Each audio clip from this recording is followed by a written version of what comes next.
John Sykes and David Coverdale started working on Whitesnake 87 in the spring of 1985, and the album wasn't released until the spring of 1987, so it took 2 years to complete. The record company Geffen had a strong faith in David's potential to be a big star in the United States.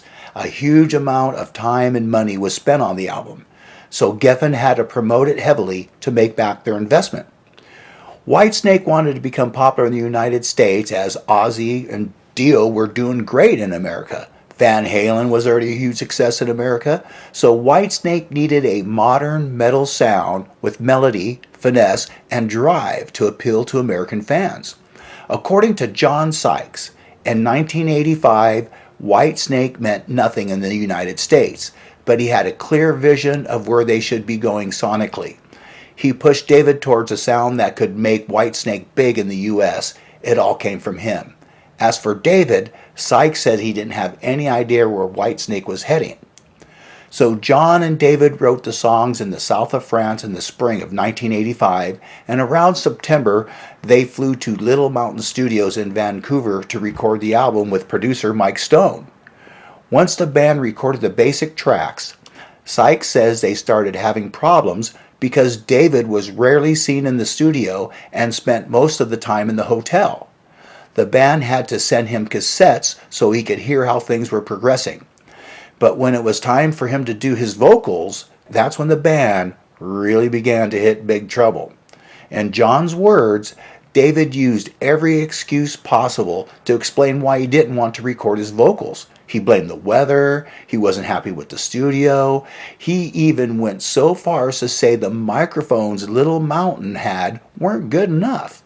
Can you believe we flew in replacement mics from other studios, John Sykes recalls? But still, David wasn't satisfied. According to John, Coverdale suffered from nerves. His voice was fine until the red light came on and it was time for him to record. The album release was getting more and more delayed. Everybody, including John Kalodner and Mike Stone, were getting increasingly annoyed with David Coverdale. Mike Stone was tearing his hair out because it was impossible to get anything done.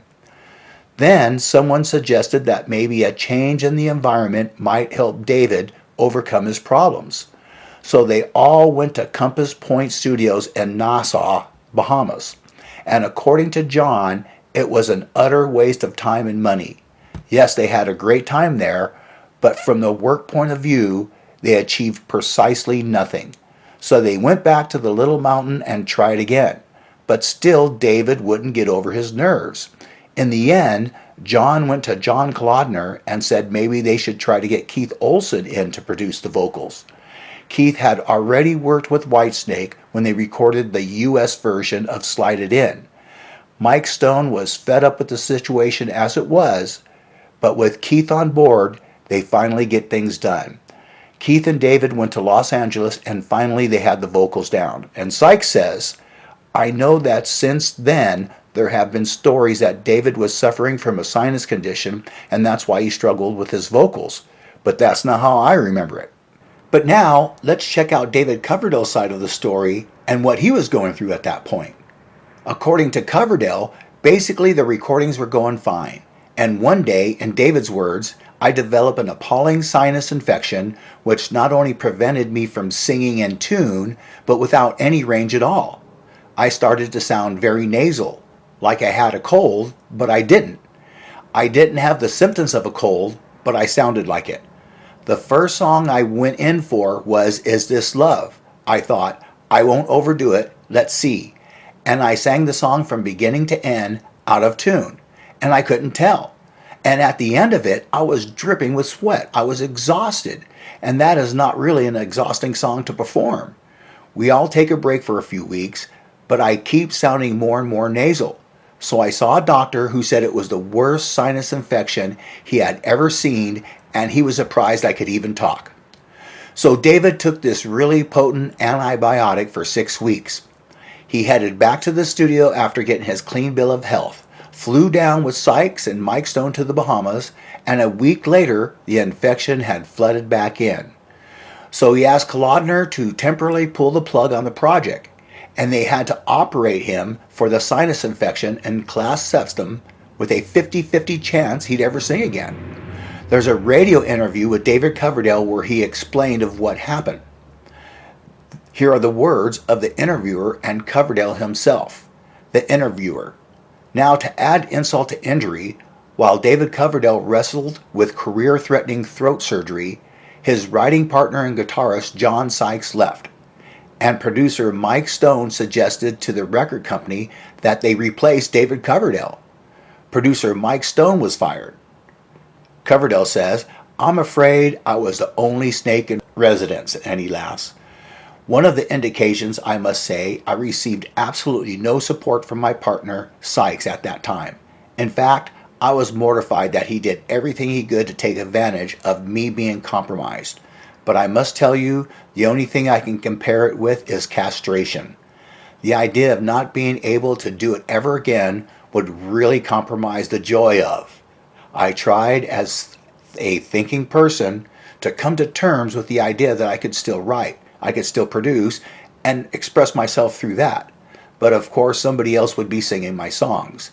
It was a dreadful, dreadful, dreadful 86.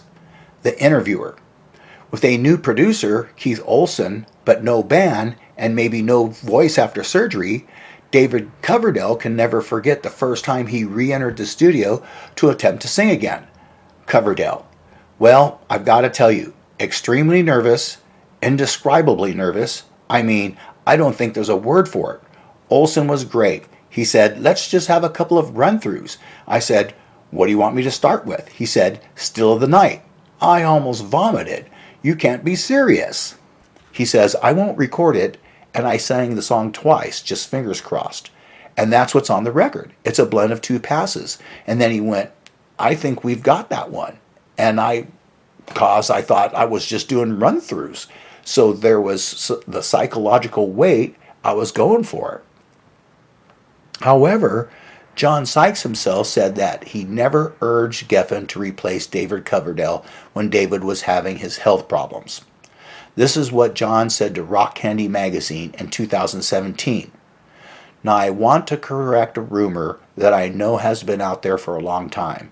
It's been said that when David was having his troubles, I went to Geffen and urged him to bring another singer to replace him in Whitesnake. That's rubbish. How on earth could you ever have anyone fronting Whitesnake apart from David Coverdale? We did have a problem with Is This Love, though, or rather I did. I'd already got all my solo work for the track down before David and Keith began the vocals. But Keith wiped all the guitar parts off the tape to gain some extra space for David. I spent ages getting the right sound and style, and then everything was gone. I had no choice but to go to Townhouse Studios in London to redo the guitars. I wasn't impressed, and I can tell you that Mike Stone, who worked closely with me on this, was also very unhappy." Neil Murray, who recorded bass for Whitesnake 87, tells his version of the story. This is what Neil reveals. "John wanted to be co-leader of the band with David, which David didn't want. And David planned to mix the album in Los Angeles with producer Keith Olsen, without John there. John flew over there from London and went to the studio and had a big argument with David and left the band, which I think was a big mistake. The drummer on the album, Aynsley Dunbar, had quit when he and I stopped getting wages about 9 months before the album was finished, though I was still a member, unpaid. I re-recorded some bass parts in London, and John Sykes was doing some guitars just a month or two before he left. In January 1987, it was easier for David to start fresh with a completely new lineup, as it was only me and him left. I was in London and he was in Los Angeles. Maybe if I was able to move, things would have been different. But it's difficult when you have no money at all. David wanted Rudy Sarzo in the band, but I wasn't fired and I didn't quit. I just wasn't in the band anymore. When John Sykes found out that they were all fired, he went to Los Angeles from London to see Coverdale, and this is what Sykes recalls. I was furious and wasn't about to accept this, so I went down to the studio where David was still recording his vocals, prepared to confront him. But honest to God, he ran away, got in his car and hid from me. I chased him and shouted at him. All he did was wind the window down of his car about a quarter inch, and he bleated out, "It wasn't my doing. Geffen made me do it." I knew he was lying, and I told him so.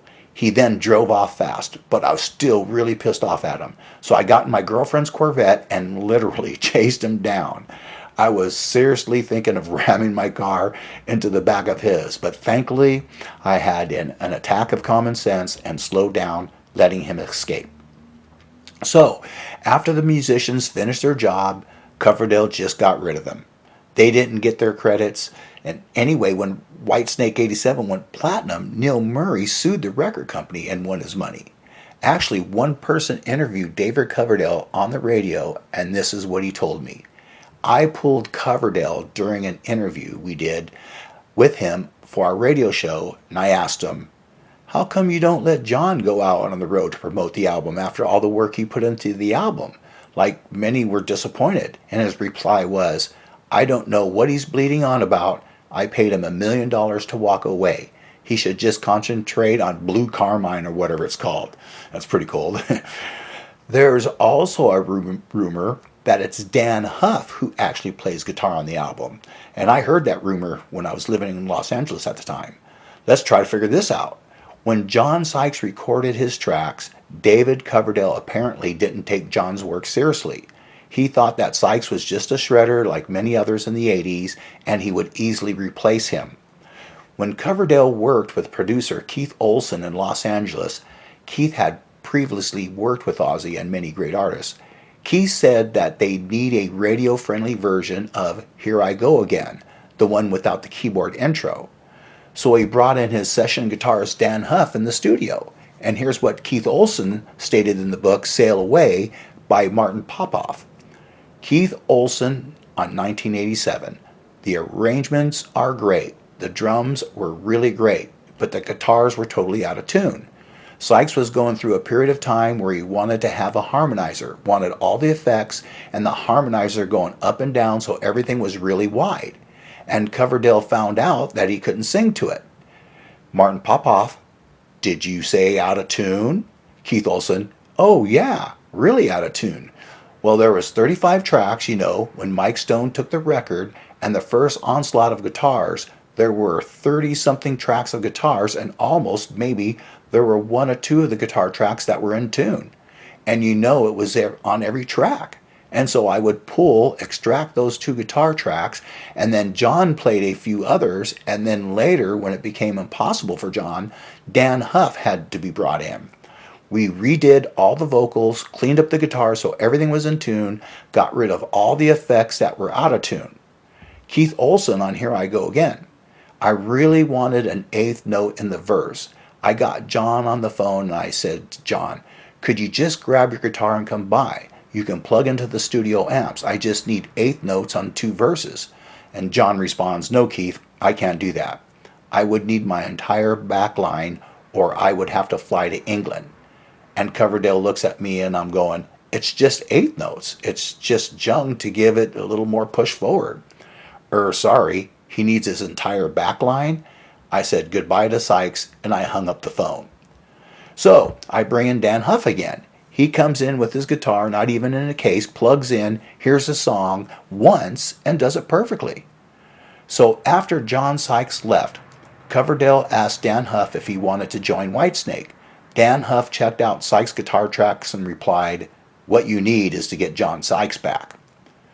What Dan Huff recorded on Here I Go Again radio version is actually very basic.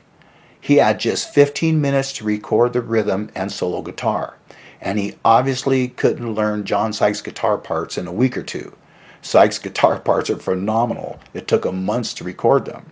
Now guys, if you listen to the radio version of Here I Go Again, recorded by Dan Huff, you'll hear a completely different tone.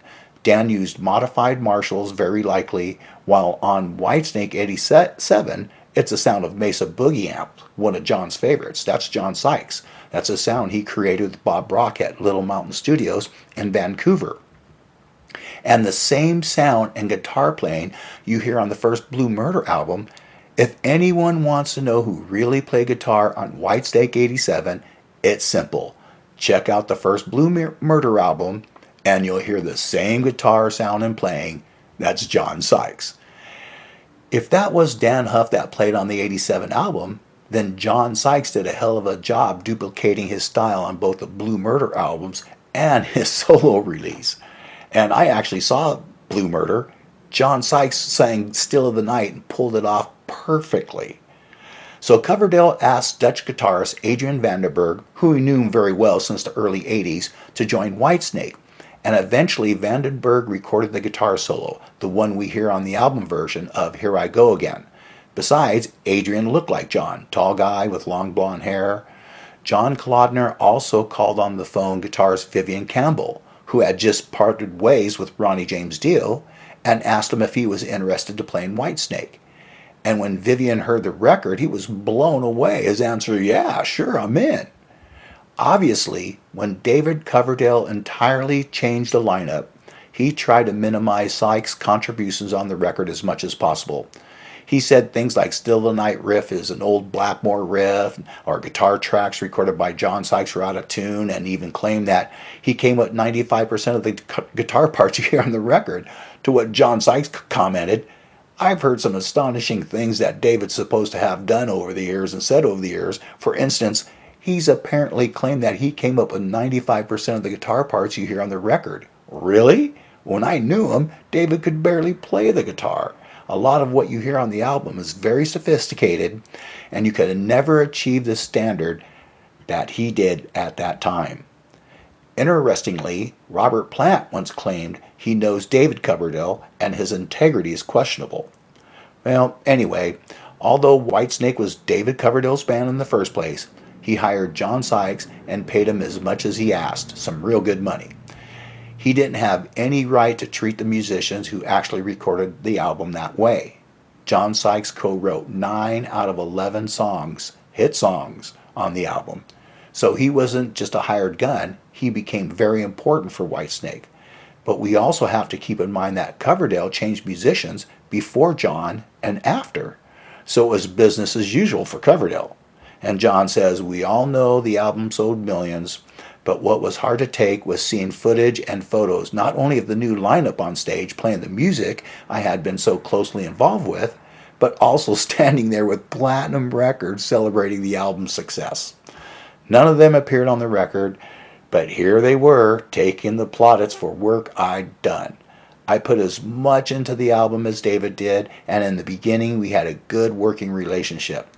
Both of us pushed hard to take Whitesnake to the next level, and we pulled it off. But to be dumped the way I was, it's hard to accept. I know David has been saying recently that he and I have been talking about working together on a project outside of Whitesnake. That's completely false.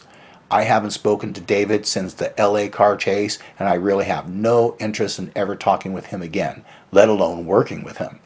I'm still very bitter about what happened with Whitesnake and the way they treated me. Neil and Aynsley, we all deserve more respect. And by the way, Aynsley, Dunbar, amazing drummer. I'm obviously proud of what we did together on the Whitesnake album. It turned out so well, and I think went a long way to reflecting my vision for the way we should have taken the music. I believe that was the beginning of a great relationship between David Coverdale and me.